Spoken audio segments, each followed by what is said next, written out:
Setelah mengenal beberapa opsi yang kita punya, di bagian ini saya akan mengajarkan seputar Laravel Fortify, yaitu Headless UI Auth atau autentikasi yang tidak memberikan kita user interface-nya. Itu penjelasan paling simpelnya. Langsung aja kita buka dokumentasi dari Laravel Fortify di GitHub-nya. Seperti teman-teman lihat, ini adalah di bawah dari Laravel langsung.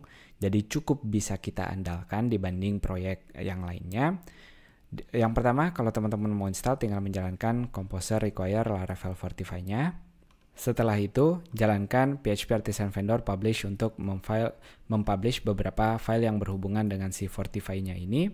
Teman-teman lihat di sini daftar file yang dibuat oleh kita. Kalau teman-teman mau intip, di sini di bawah folder action ini adalah fungsi-fungsi backend yang sudah otomatis di-generate untuk kita yang siap digunakan. Lalu untuk menggunakannya, teman-teman juga bisa menjalankan PHP Artisan Migrate. Dan jangan lupa di bawah folder providersnya, di bawah folder app-nya, di bawah bagian providers, teman-teman perlu memasukkan si Fortify Service Provider-nya agar dia terbaca di sini. Di bawah array dari providers-nya. Setelah teman-teman jalankan, teman-teman juga sudah melakukan migrasi. Berarti teman-teman sebelumnya harus menjalankan environment-nya di database username dan password masing-masing. Kalau sudah dan menjalankan proyeknya, ini adalah itu adalah PHP Artisan Serve. Saya singkat di sini, mungkin teman-teman nggak punya bisa jalankan PHP Artisan Serve masing-masing. Sekarang kita akan lihat instalan dari Fortify-nya. Pada saat teman-teman coba ke halaman register ataupun ke halaman login, teman-teman akan mendapatkan error karena kita belum memberitahu kemana harusnya ketika user mengklik atau berada di URL tersebut masing-masing. Kita lihat dulu feature dari Fortify-nya. Teman-teman bisa ke bagian Fortify sekarang setelah diinstal di bagian konfigurasi. Ini adalah hal-hal dasar yang secara default didatangkan buat kita. Kita juga nanti bisa mengaturnya kalau teman-teman mau mengganti untuk login-nya, kalau mau bukan pakai email, mau pakai username juga bisa. Atau yang defaultnya kayaknya name sekarang, teman-teman bisa ngeganti jadi username. Di sini arah redirect-nya, middleware yang dipakai, dan hal-hal lainnya.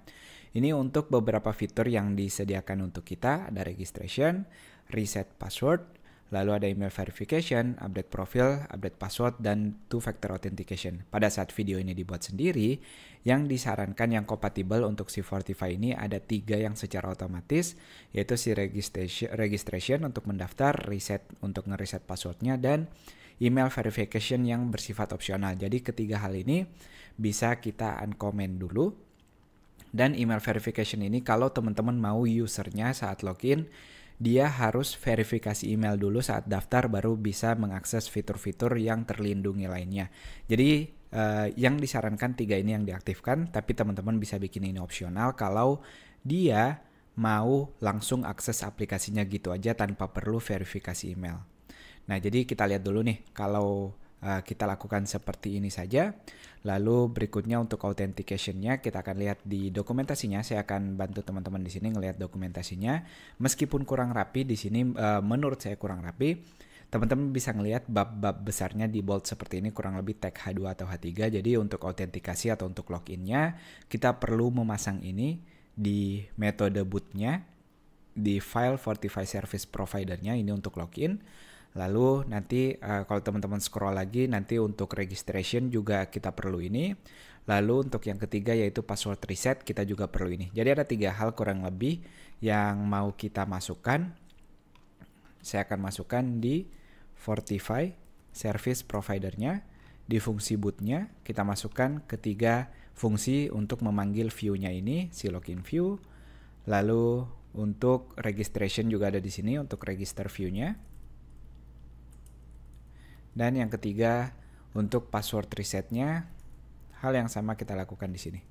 Nah, jadi ketiga hal ini untuk memberitahu si aplikasi Laravel kita kalau kita akan mengarahkan user ke file masing-masing login, register, dan juga forgot passwordnya.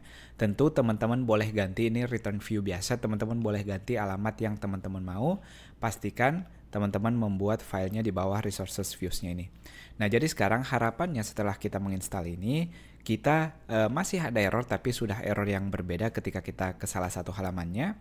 Ini dia sekarang view-nya yang belum ada atau auth register-nya. Ini sudah kita ekspektasi karena kita belum membuat file resources-nya. Ingat, si Fortify ini fokus untuk backend-nya aja. Si UI-nya headless atau tidak ditentukan. Jadi teman-teman bisa bikin seperti biasa file login, file form yang teman-teman isi beberapa datanya. Nah, untuk registernya sendiri, kalau teman-teman lihat di actions di Fortify di create new user-nya, yang wajib di sana ada nama, email, dan juga password yang teman-teman harus isi pada saat user mendaftar pertama kali. Tentu kamu boleh ganti di sini jadi username dan yang lain-lain. Teman-teman juga pastikan memainkan model usernya ketika mengganti suatu data di sana. Seperti nama table ini, nama kolom ini kalau teman-teman mau ganti atau menambahkan data-data lainnya. Dan juga satu lagi yaitu si user migration-nya. Teman-teman juga bisa mengganti di sini apa nama teman-teman yang mau jalankan, lalu nge-reset si migrasinya. Nah, tapi itu udah di luar scope Fortify-nya. Ini sekilas tentang si Fortify, apa yang teman-teman bisa lakukan dan yang tidak datang secara otomatis. Sekali lagi teman-teman perlu bikin view-nya masing-masing sendiri, dan untuk lebih detailnya teman-teman bisa lihat di sini apa kebutuhannya masing-masing. Tapi kasarnya untuk registrasi kita bisa lihatnya di file tadi apa kebutuhannya, teman-teman bisa modifikasi. Lalu dia ngepost ke halaman register.